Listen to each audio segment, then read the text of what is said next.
हमरापूर विभागाच्या वतीने रायगड जिल्हा परिषद कृषी व पशुसंवर्धन सभापती वैकुंठ पाटील यांच्यासह नवनिर्वाचित सभापती, जिल्हा परिषद सदस्य, पंचायत समिती सदस्य आणि नगरसेवकांचा भव्य दिव्य सत्कार सोहळा उत्साहात संपन्न झाला।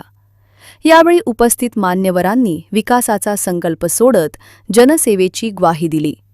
कार्यक्रमाला आमदार रविशेठ पाटील, माजी खासदार तथा भाजप जिल्हाध्यक्ष धैर्यशील पाटील, कौसल्या पाटील, जिल्हा परिषदेच्या माजी अध्यक्षा निलिमा पाटील यांची प्रमुख उपस्थिती होती। सोहळ्यात जिल्हा परिषदेचे कृषी व पशुसंवर्धन सभापती वैकुंठ पाटील, पंचायत समिती सभापती स्मिता पाटील, नगराध्यक्षा प्रीतम पाटील, जिल्हा परिषद सदस्य प्रभाकर म्हात्रे, जनार्दन भस्मा, महिला आघाडीच्या शर्मिला पाटील, पंचायत समिती सदस्य प्रदीप म्हात्रे, विवेक म्हात्रे, सुशांत खाकर, मेघा मच्छिंद्र पाटील, अस्मिता पाटील, नगरसेविका वसुधा पाटील, सुनीता जोशी, नगरसेवक निळकंठ म्हात्रे आणि मूर्तिकार संघटनेचे अध्यक्ष अभय म्हात्रे यांचा शाल, श्रीफळ देऊन यथोचित सत्कार करण्यात आला। परिसरातील ग्रामपंचायतींच्या वतीनेही सर्व लोकप्रतिनिधींचा विशेष गौरव करण्यात आला। सत्काराला उत्तर देताना सभापती वैकुंठ पाटील यांनी विभागाच्या विकासाचा आराखडा मांडला।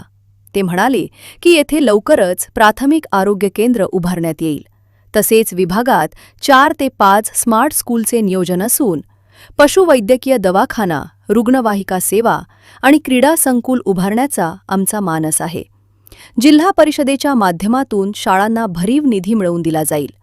पद असो वा नसो, समाजासाठी आणि विभागाच्या विकासासाठी मी सदैव कटिबद्ध राहीन। आपलं जेवढं आभार मानावं तेवढं थोडं आहे। आपण ज्याप्रमाणे मतांच्या रूपाने मला विजयी केलं, तुमचे माझ्यावर खऱ्या अर्थाने ऋण आहेत आणि हे ऋण फेडण्यासाठी मी सज्ज आहे। खरं म्हटलं तर भारतीय जनता पक्षामध्ये प्रथम राष्ट्र, नंतर पक्ष व नंतर मी, या भावनेतनं आपल्याला काम करावं लागतं। सेवा, समर्पण, त्याग आणि बलिदान या भूमिकेतून आपल्याला जाता आलं।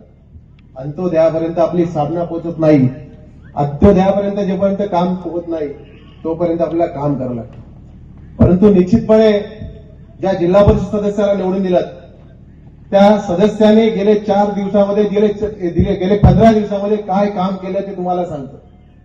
आपल्या भागामध्ये प्राथमिक आरोग्य केंद्र ज्याची खऱ्या अर्थाने वानवा होती। आपण पाहतोय की सगळ्या विभागामध्ये प्राथमिक आरोग्य केंद्र आहेत, पण आपल्या विभागामध्ये प्राथमिक आरोग्य केंद्र नाहीये। त्याचा पाठपुरावा करून येत्या काही दिवसामध्ये आमदार रविशेठ पाटील साहेबांच्या, आमच्या व धैर्यशील दादाच्या माध्यमातून आपल्याला लवकरात लवकर प्राथमिक आरोग्य केंद्र या ठिकाणी तयार होणार। मला माहित आहे की या भागामध्ये भविष्यामध्ये येणारी जी काय आव्हानं आहेत, भविष्यामध्ये येणारे जे काही चॅलेंजेस आहेत तेच आपल्याला सामोरे घेऊन जायचं आहे। त्या दृष्टिकोनातून शिक्षण खात्याची मी बैठक घेतली आणि शिक्षण खात्यामध्ये एक स्मार्ट स्कूल हा एक त्या ठिकाणी नवीन केंद्र सरकारने 8 कोटीच्या शाळेचा प्रोजेक्ट हा तयार केला आहे। मला निरंजनजी डावकरे साहेब आले आणि त्यांनी सांगितलं की तुम्ही तुमच्या भागामध्ये, तुमच्या तालुक्यामध्ये एक स्मार्ट स्कूल ओपन करा। त्या स्मार्ट स्कूलच्या माध्यमातून आपला विद्यार्थी हा भविष्यामध्ये नवीन स्पर्धांना सामोरे जायला तयार होईल। त्या स्मार्ट स्कूलचं त्या ठिकाणी नियोजन केलं। त्या स्मार्ट स्कूलच्या बाबतीमध्ये दहितोले मॅडम आहेत आमच्या शिक्षणाधिकारी, यांच्याशी चर्चा केली आणि दहितोले मॅडमला सांगितले कुठल्याही परिस्थितीमध्ये माझ्या जिल्हा परिषद मतदारसंघापुरता नाही तर माझ्या तालुक्यामध्ये पूर्णपणे 3 ते 4 स्मार्ट स्कूल व्हायला पाहिजे, याच्या दृष्टिकोनातून आपण प्रयत्न करायला पाहिजे। आपल्या सगळ्यांना माहित असेलच की ज्या वेळेला जिल्हा परिषदची जनरल सभा झाली आणि त्या जनरल सभेमध्ये आम्ही सांगितलं की या ठिकाणी खाणार नाही आणि खाऊ देणार नाही असं अधिकाऱ्यांनी त्या ठिकाणी ठणकावून सांगितलं। मला निश्चितपणे या ठिकाणी सांगायचं आहे की पशुसंवर्धन खात्याच्या माध्यमातून सुद्धा पशुवैद्यकीय दवाखाना या ठिकाणी तयार करायचं आपण आव्हान स्वीकारलंय आणि त्याचं सुद्धा काम येत्या काळात सुरू होणार आहे। धैर्यशील दादा, तुमची थोडी माफी मागतो, परंतु मी डीपीडीसीच्या माध्यमातून रावे शाळेला 7 लाखाचा निधी मंजूर केलेला आहे. डीपीडीसीच्या माध्यमातून कोपर शाळेला 7 लाखाचा निधी मंजूर केलाय. डीपीडीसीच्या माध्यमातून गणेश शाळेला 7 लाखाचा निधी मंजूर केलाय. डीपीडीसीच्या माध्यमातून दादर शाळेला 7 लाखाचा निधी मंजूर केलाय. मला माहित आहे की त्या ठिकाणी सर्व मंडळी बसलेली आहेत, परंतु ज्याच्याकडे अनुभव आहे आणि जो ससा आहे तो जो त्या ठिकाणी पॉवरफुल आहे तो सगळं काही घेऊन जातोय. आणि मला माहित आहे की त्या ठिकाणी कारभार करत असताना अधिकारी वर्ग हा सगळ्यात मोठा दांडगा, त्यांना पूर्णपणे आत्मविश्वास आणि अनुभव आहे. आणि हे सगळं करत असताना माझा विभाग, माझा जिल्हा परिषद मतदारसंघ, माझा तालुका, माझा मतदारसंघ हा पुढे जायला पाहिजे आणि त्याच्या माध्यमातून कामं व्हायला पाहिजे या हेतूने आपण या ठिकाणी प्रयत्न करत आहोत. निश्चितपणे आपल्या भागामध्ये अँब्युलन्स सेवा नाहीये आणि ती अँब्युलन्स सेवा सुद्धा आपल्या भागामध्ये कशी येईल याचा सुद्धा सातत्याने आपण प्रयत्न करत आहोत. हे करत असताना पहिल्या दिवसापासून आपण कामाला सुरुवात केली आहे. मला माहित आहे की मला माझ्या विभागातील प्रत्येक गावांनी भरभरून मतं दिलेत. 8,500 मतांनी तुम्ही मला निवडून दिलात. मला तुमचा साथ अभिमान आहे की या पेण विधानसभा मतदारसंघामध्ये 15,000 मतदान तुम्ही दिलं. हे 15,000 मतदान कोणालाही नाहीये, परंतु मला तुम्ही दिलं. निश्चितपणे आज माझा सन्मान तुम्ही केलाय. धैर्यशील दादा पाटील साहेब आणि रविशेठ पाटील साहेब यांच्या माध्यमातून पेण पंचायत समितीवर आणि रायगड जिल्हा परिषदेवर आपला भारतीय जनता पक्षाचा झेंडा फडकलेला आहे. परंतु आमच्यावर आता जबाबदारी वाढलेली आहे. या जबाबदारीच्याच माध्यमातून मला निश्चितपणे सांगायचं की आपल्यासाठी 1 कोटी रुपयाचं स्टेडियमचं सुद्धा काम त्या ठिकाणी चालू आहे. नवनाथजी म्हात्रे साहेब, आपल्या गावामध्ये पाण्याचा प्रश्न होता, त्या पाईपलाईनचा सुद्धा प्रश्न मी सोडवला आहे. रावे मोराकोटा गावामध्ये पाणी पुरत नाही.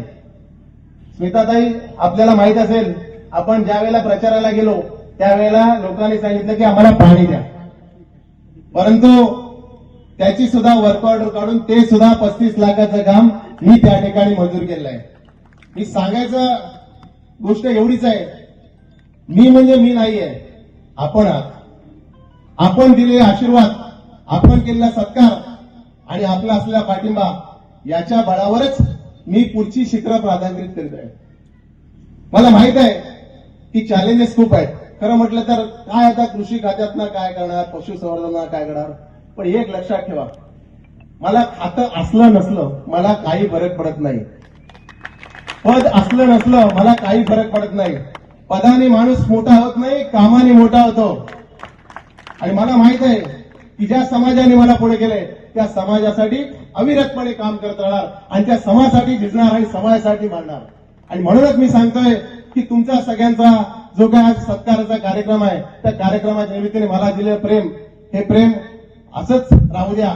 आणि निश्चितपणे भविष्यामध्ये तुमच्या माध्यमातून, तुमच्या सहकार्याने या भागाचा विकास, या तालुक्याचा विकास केल्याशिवाय गप्प बसणार नाही, असे या ठिकाणी अपेक्षा देतो आणि थांबतो. जय हिंद, जय महाराष्ट्र. माजी खासदार धैर्यशील पाटील यांनी मार्गदर्शन करताना नवनिर्वाचित सदस्यांना जनतेच्या प्रश्नांवर लक्ष केंद्रित करण्याचे आवाहन केले.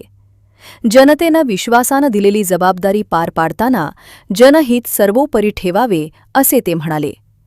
आमदार रविशेठ पाटील यांनी कार्यकर्त्यांना संबोधित करताना सांगितले की हमरापूर विभागानं वैकुंठ पाटील आणि स्मिता पाटील यांना भरघोस मतांनी निवडून दिले, हे आपले भाग्य आहे. आता तालुक्याचे चित्र बदलले आहे. आमदार, खासदार आणि नगरसेवक आपलेच आहेत. आता आगामी काळात सर्व ग्रामपंचायतींवरही आपले वर्चस्व असायला हवे.